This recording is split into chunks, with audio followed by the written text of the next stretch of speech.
Sheridan France, it's such a pleasure to have you here today. Sheridan, you've been an expert in facial aesthetics for over 20 years. You're rated #1 by Google as #1 lip filler in London. A nice stat to fill the room with. Pioneer of the liquid facelift. And you were trained by the Baron of Botox, Dr. Frederick Brandt. You spend your time making people look fantastic. What does that give people? Most women like it because it makes them feel good about themselves, and it gives them confidence. Whether that's confidence in their relationship or confidence in themselves or just confidence for their work, could be many reasons why. I'm sure almost every client you can remember and how it changes. You just see that then get so lit up from these transformations. Yeah. What do you think looking good does for people? It's very difficult to say, isn't it? I think people age in different ways. Some people have just they just age because they've been in the sun, or they just have bad luck in their lives. They have a relationship that hasn't worked, or very stressful jobs, or illness, and it's often nothing to do with their choices. It's just happened to them, and it can make them look older and more tired, and sometimes they just want to refresh themselves, and sometimes wipe away that memory really and just go back to looking good and confident. When you think about people who are really confident, how do you feel like people can get that? Because sadly, one does meet people who look fantastic, but they just don't feel that. They don't connect to their real beauty. I think that's psychological, isn't it? And I think it's multifaceted. I think how people feel about themselves is obviously how they internally how they feel, and their confidence, their experiences, often what's happened in their childhood.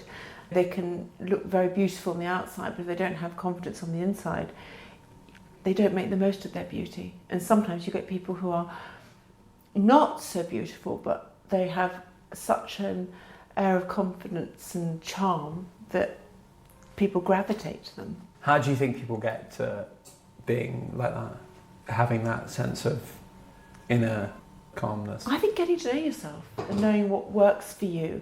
Experience, I think life experiences, I think age as well. The funny thing is, as people get older, I think women always think it's everything's so negative about getting older, but actually I think getting older is really fabulous because you just are much more relaxed about things. You don't get so stressed, you don't get so worried, and you have the experiences and know that everything changes. So bad times will soon become good times again. Yeah. You made me jump my thoughts there. Do you agree with me on that one? Completely. And calmness and knowing yourself. You'll meet so many amazing people coming in, all their great different takes in life. Are there some things you've seen in people that you have adopted?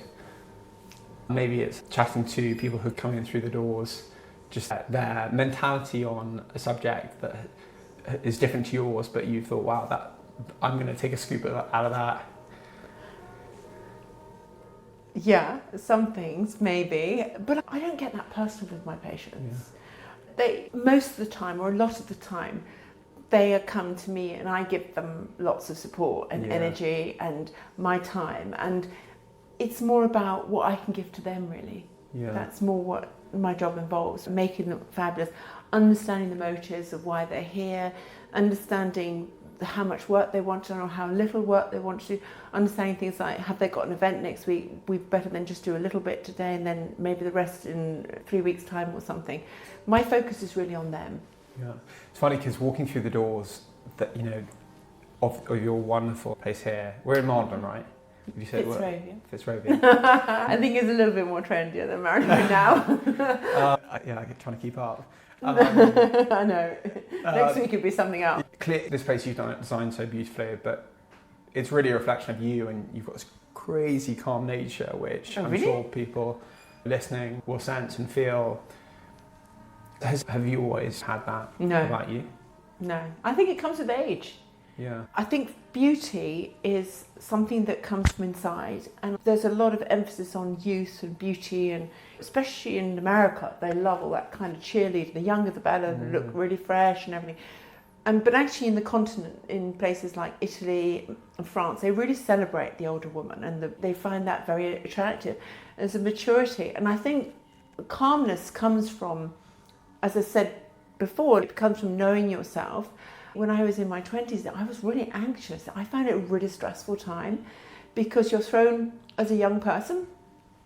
If you come from quite a protective family and you're thrown into sort of an adult world, and I moved to London, and it's suddenly you have to be all these things and you have to understand everything, and it can be really stressful. And then there's careers, and what are you going to do in the universities, and finding money for rent and jobs and relationships and everything, and it's just very stressful. But then as you get older, it's great because then you realise, actually, if I do that you learn to be, and things are a bit more calm for that reason.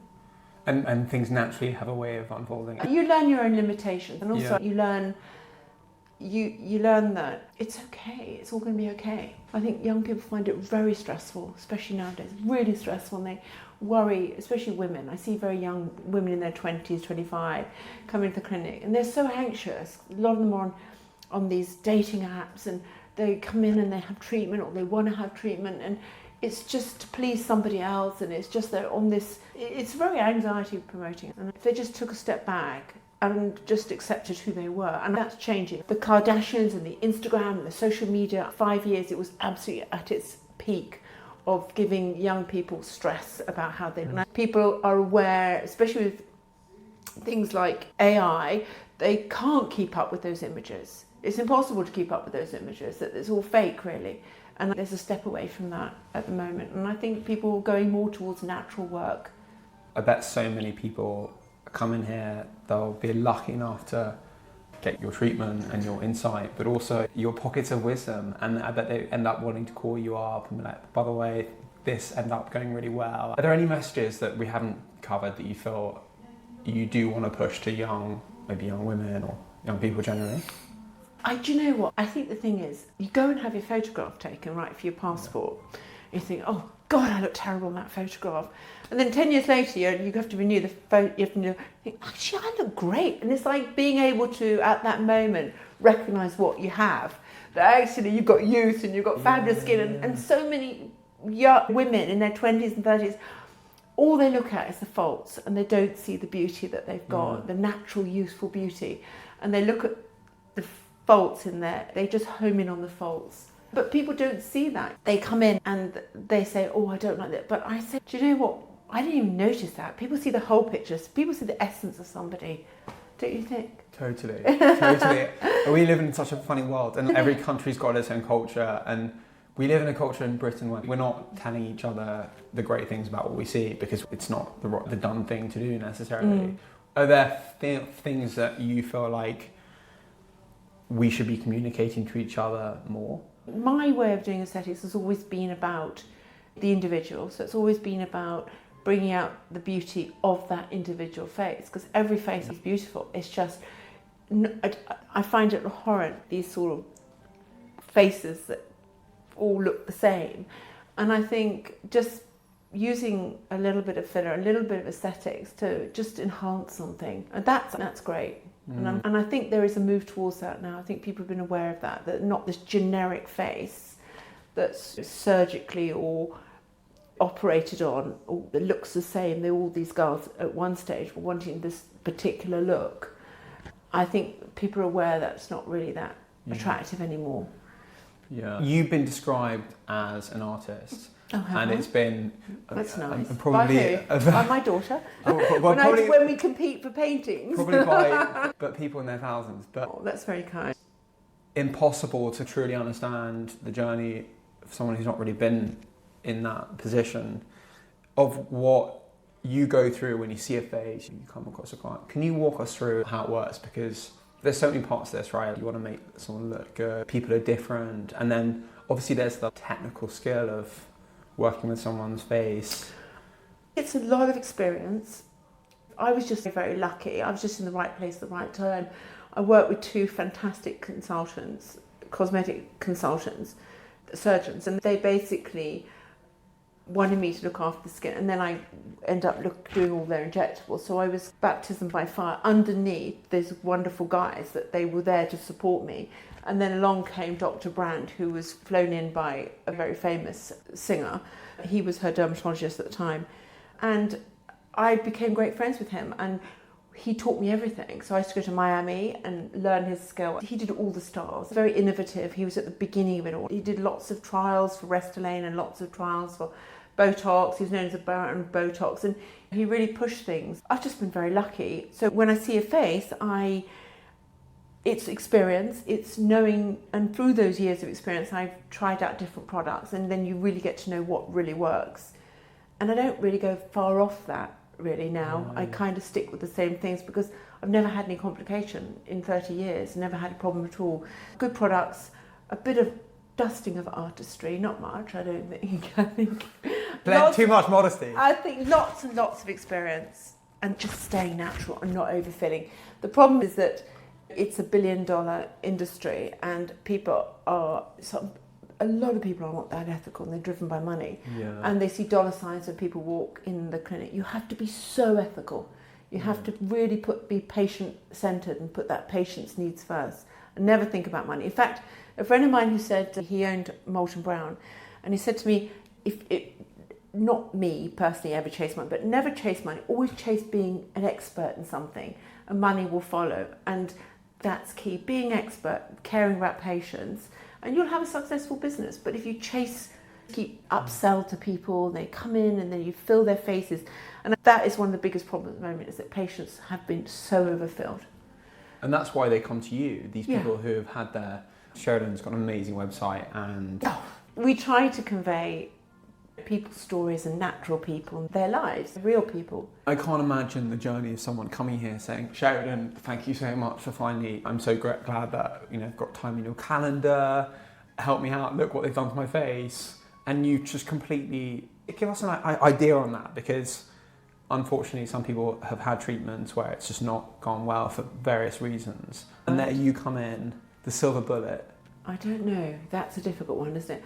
I don't tend to touch them, unfortunately, because it becomes my liability, and I don't want to. I'm so busy with creating things from scratch that I don't want to start fiddling around with trying to correct other people's work. Also, the problem is the industry is not regulated, so there's hundreds of fillers coming in, and they're coming from China, Russia, all these places, bought online, cheap as chips, no one knows what's in them, probably made in somebody's shed and packaged beautifully and sold on the internet, and no one knows. They haven't gone through any kind of testing, most likely. I don't know, I don't use them, so I don't know.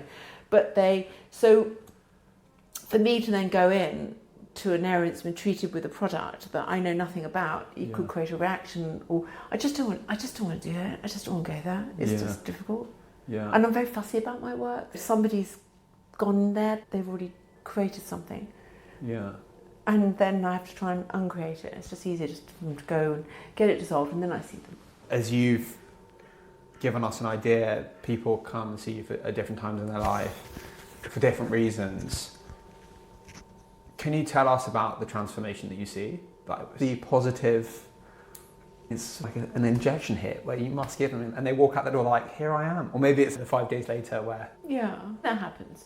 But they can look in the mirror and think, oh my God, I think I've overdone the lips or something because there's swelling. And then it goes down and it's beautiful. It looks really nice and natural. But I get a lot of texts saying, thank you so much. I absolutely love your work. They're really happy. But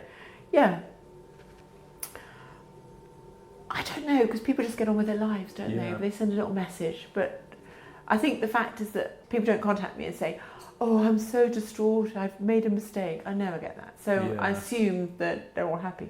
Do you have people coming in saying they want X and Y, and then you advise them, actually, no, I recommend this and that? Well, I think now a lot of people have seen my work on Instagram. My patients aren't irrational people. So I have a lot of lawyers. Well, I have a lot of police officers, actually. I have lots of people in the media and entertainment world, and then lots of people in marketing. So they're quite careful people who wouldn't just nip into the local place down the road on their way home and just get a quick lip filler. So they do a lot of research, and then a lot of them come in and say, I've been following you for months or even years, So they know what they want and they get an idea, because also our Instagram, we try and make it quite informative for patients. So if you put it there, it does that. If you go there. So a lot of them come in and say, oh yeah, I understand. If you put it there, it does that. So it's quite collaborative. Yeah. Where do you think this comes from? Because at the end of the day, you know, what you're doing, you're really empowering people and really helping them position themselves to be the best version of themselves in the world. And you did your master's in nursing and midwifery. Yeah. Caring for people.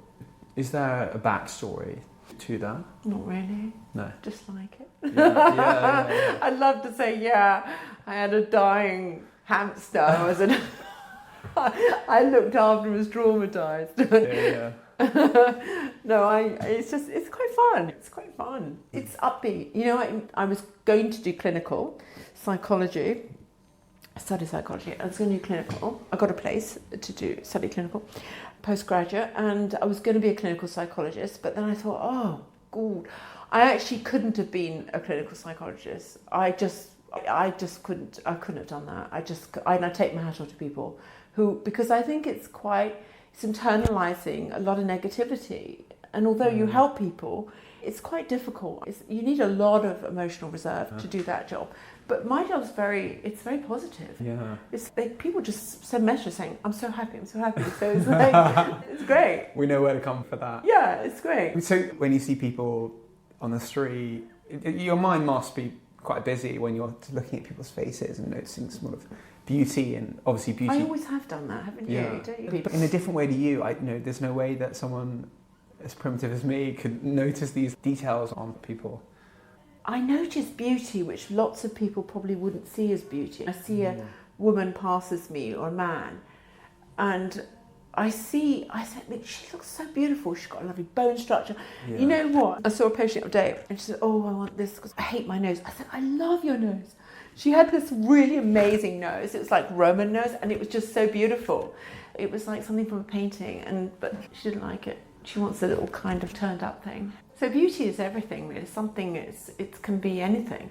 It's also beauty is the eye of the beholder. Or as my mother used to say, beauty is the eye of the behaviour, darling. As I'd scream at my brothers.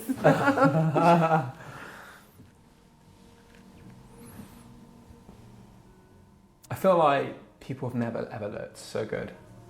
Oh, really? Do you think that's true? No. You know, the thing about today, right now, is that people have all these options. They have dating sites and no one's in a relationship. People have access to all these things to make themselves look beautiful, but they don't look. I think in the 60s, if you look at the icons, and even people, Kate was, but if you look at people like, I don't know, you can just look at all the old photographs, and they were stunning, but they had a quirkiness about the face. They didn't have everything. And when people start measuring and making it all, oh, it must be this, and they try to make the face so perfect, it's so boring. No, I don't think people have ever looked so beautiful. I think most of them look awful, to be honest with you. Yeah. No, take that back. I don't think most people look awful. Most people look lovely, but if they have too much work or the wrong work, they look awful. Yeah, that's... No, I think I think people are very self-obsessed at the moment, aren't they? They're very, like... And as you say, what can we have noticed? Sometimes you see people who are aesthetically great, but you can just tell, it's what you alluded to, there are some people that have this like inner confidence, and it doesn't matter what they... Or they're funny, or they're quirky, and or they're so attractive, that energy. You know those little moments that lift your day? A smile, the sun coming out, or a piece of chocolate? Audrey's Chocolates have been handcrafting chocolate for over 70 years. Chocolate to die for. It comes in beautiful boxes that make for the perfect gift. Or bars of chocolate that feed daily joy. Discover your moment of joy by visiting audreyschocolates.co.uk and treat yourself to 10% off using the code TheCollective10. Yeah, I think it's energy. You're right, it's that. Which is almost like you can't put your finger on positive energy. Yeah. I think that's right. I think people it's about energy. When people have got this really positive energy, it's very addictive. It's very charismatic, isn't it? And someone can be as beautiful, but if they're negative or unhappy in their life, it doesn't resonate as beautiful always, does it really? Yeah, totally. And you'll see that impact on them aesthetically. Like people change the way people look as they get older. If they're light in a certain way, they don't carry tension in a certain way, maybe they age slightly better in some ways, maybe not. Yeah, I think so. Yeah, I think it's just genes, isn't it? And lifestyle and what life has thrown at you. You can just have lots of bad luck. Some people just have a lot of really bad luck, don't they? I feel they have a partner that they love dies, or a child is ill or something, and it's completely out of their control, and it can affect the way they look. Yeah, completely. Or they're just decadent. They're just quite out partying every night. And somehow look incredible. You're thinking, what on earth? Yeah, or look awful. Yeah, that's true. Yeah, the old Botox thing, and just white people used to say, don't say anymore. I don't think so much, because I don't think anybody drinks anymore, but they used to say things like, oh yeah, I had a bottle of wine, but I know I can have the Botox, to just wipe it all away. And I think it's a good opportunity to hear some advice you have for people. Maybe it's related to skin or beauty in general. Do you have any thoughts to share? I think people are pretty wised up about the skin at the moment. There's so many products out there, and there's so many products which are accessible, financially accessible for people. There's really good brands at a really reasonable price, and then there's really expensive. And there's so much information to actually dissect the ingredients.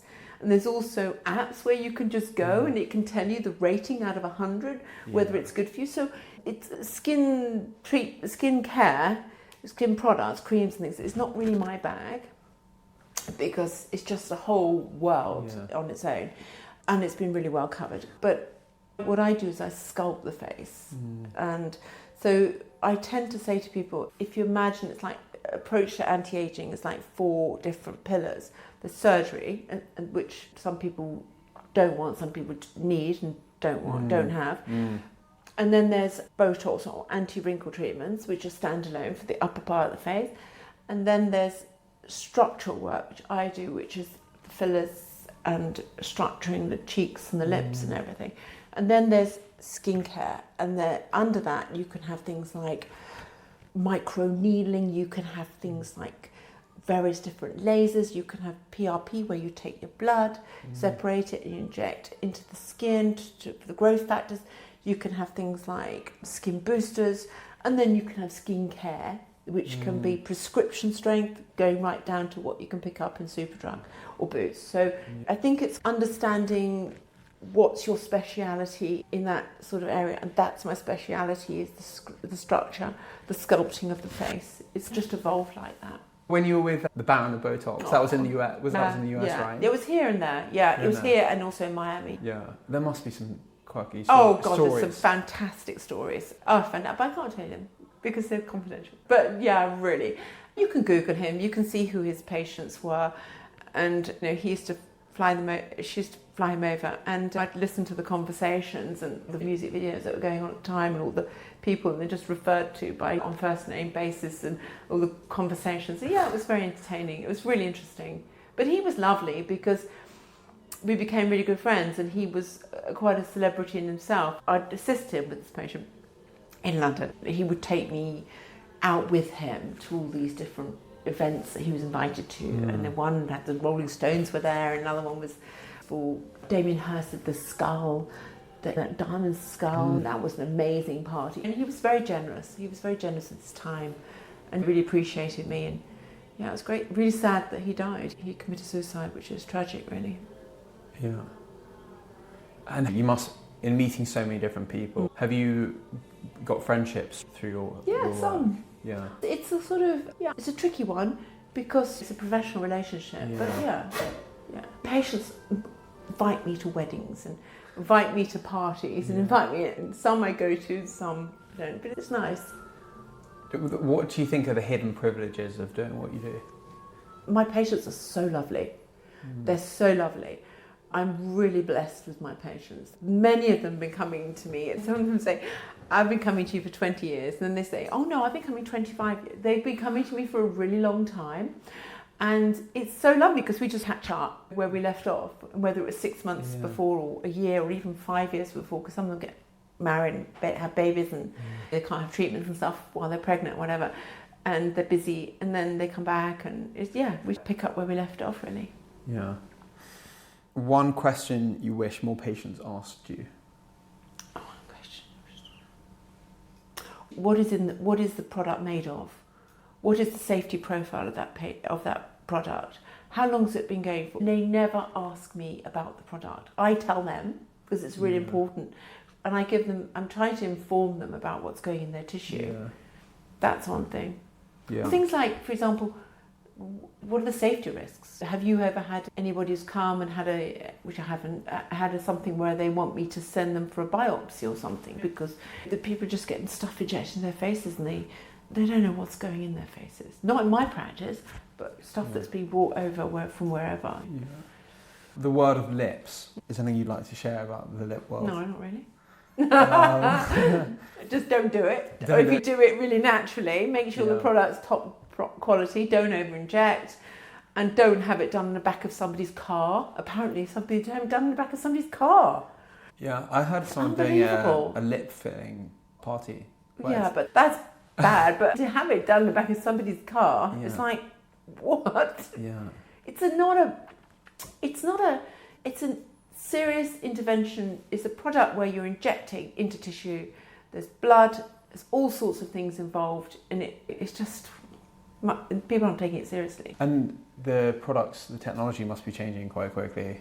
Not really. Is it? It's pretty much the same as there was a burst of things, and yeah, of course, product companies are always trying to grab the market, but actually you've got products which have been around 30, 40 years and they've got such amazing research and safety profile, and they're pure as well, pure hyaluronic acid. So integrate into tissue really well, and you can't go far wrong with those. Yeah, yeah. But it is more accessible, these treatments these days, right? It's everywhere, isn't it? Yeah. It's everywhere. Yeah.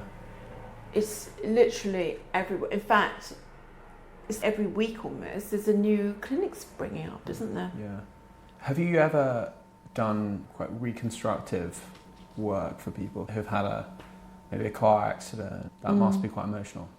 Yeah, she was a model for me on one of my Instagram, and she's very beautiful, and she had a very bad car accident, and actually I've had 3 patients who've had car accidents and affected their lip, but this girl in particular, she lost all her teeth and everything, but she's very beautiful, and I've done some work on her as well. Yeah, and she looks lovely. People must have a sense that they always owe. They can't give you what they feel they owe you for what you've done to them. Really? That must happen. That must happen. I don't know about that. I don't know. I just get them. I suppose if I say I'm going to retire, then they get a bit like, what am I going to do? No, you can't retire. That's when they get a little bit. So sometimes I say that to them just to kind of get them to appreciate me and realise how much I'm appreciated. Yeah. I'm not going to retire, but I just throw that one in occasionally and I get the response I'm looking for. And can you give us an idea of the process, with the needles? Would you like to be a model one day for us? In what sense? Come in and we'll treat you. Not you look great, so you don't need too much treatment, but why didn't you come in so you can experience the whole thing? Why not? Yeah, great. Why didn't you do that? Why not? I've had one thing done. What's Do you that? know what that is? No. Do you want me to give you a clue? Yeah. Pinoplasty? Yeah. Did you? Yeah. Who did it for you? It was done by a very famous guy in Marylebone.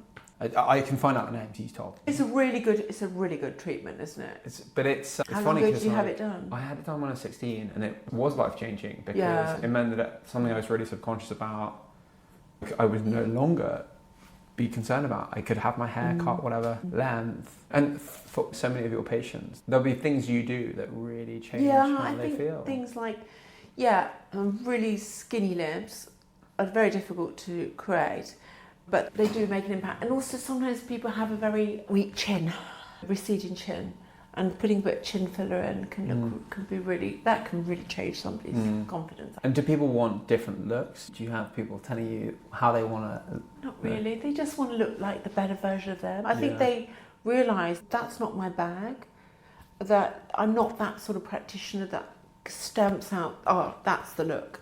There's it, dung, dung, dung, dung. Everyone looks. I don't like that. They know that I only really like natural, where you just bring out. You don't change the person. You just make them look like a better version of themselves. We're going to move to the quickfire questions. A few quirky things that give you joy. Walking and seeing that give me joy in my life. Yeah. Seeing how funny how my dog can't bear my child. That makes me laugh because they're supposed to be, golden doodles are supposed to adore children, and the way the baby tries so hard to enchant the dog, and just occasionally she responds. She would never harm the baby, don't get me wrong, but the way she's oh God, where does this come from? I had such a peaceful life before. That makes me laugh. Change. Yeah. Mind you, they're getting a bit better together. Yeah. A mantra you want to embrace now? Accept yourself, love yourself, value what you've got now, I think. That's 3, isn't it? That's a bit, you only asked for 1. I don't know. They're all the same. They're all on the same line. There's no complaint. A favourite book, film or artist that isn't obvious? Maria Callas. Something you wish you knew when you were younger? That everything changes. Everything will be all right. Yeah. Everything works out in the end. We're going to have 2 things that are in for you right now and 2 things that are out for you. Hot right now, not hot right now type vibe. I love South France, but that's always been in, hasn't it? Yeah. I love it. As much as it's changing, like London is fabulous. That's what I love. And out? Out. Trainers for women, although I'm wearing them. So brilliant. That's so brilliant. In high shoes. Let's get some high shoes back, girls. I've got a stack of them. I want to be able to wear them and not look like I'm standing out, and I will this summer. I think high shoes are fabulous. Yeah. Sheridan, thank you so much you're most for welcome. being here today and giving us your time. It's been really enjoyable.